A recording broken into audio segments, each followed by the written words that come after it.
Joe Siracusa, who's the Dean of Global Futures at Curtin University. He joins us now live from Perth. Thank you so much for joining us here. We were just talking about Benjamin Netanyahu there. How would you describe him as a political leader? Good evening. Well, right now, I think he's probably the most unpopular politician in Israel. He only has a 15% approval rating.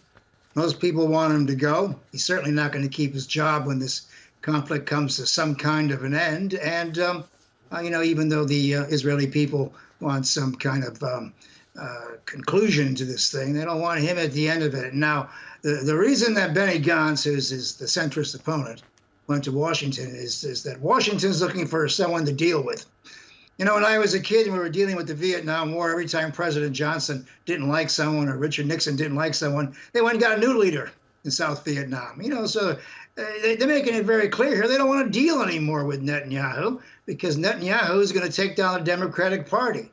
Only 40% or 48% of the Democrats, of course, approve of what he's doing. Half of them don't. He's losing all of his friends in Congress.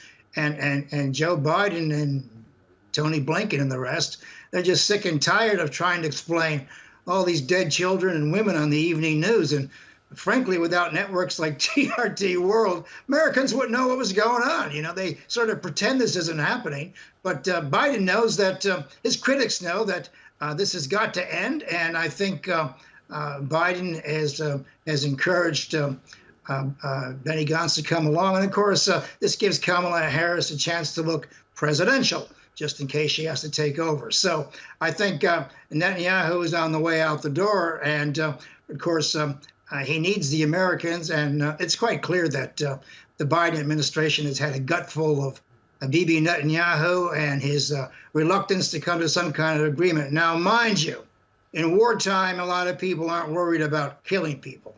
In Vietnam, we killed 2 million people put 2 million people in their graves. Hiroshima, Nagasaki, 67 cities in Japan were firebombed without thinking about innocent people. But today, you can't watch these optics on the evening news day in and day out and see these children dying.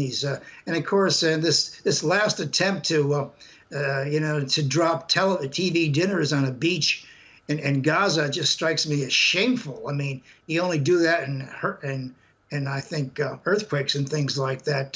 It's quite clear that the Biden administration wants to get ahead of this, and they've served notice to Netanyahu that he's out the door and they won't support him. So I think Netanyahu and Benny Gantz are going to have a showdown fairly shortly. All right. Well, Dean Siracusa, we were also drawing these parallels to history. You were talking about the Vietnam War, for example. Yes. If in the future, when we read history books and we read about Benjamin Netanyahu, in what section will he be placed in?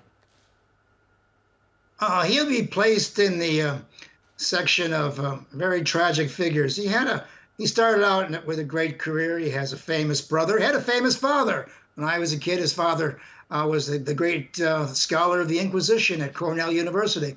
And he had a great future, and then he started becoming unpopular. He started moving further and further to the right, and pretty soon he was allowing the settlers in the occupied territories to dictate his policy. So he tried to stay in office as long as he could. And let's be frank about it. As soon as he's out of office, he may go to jail.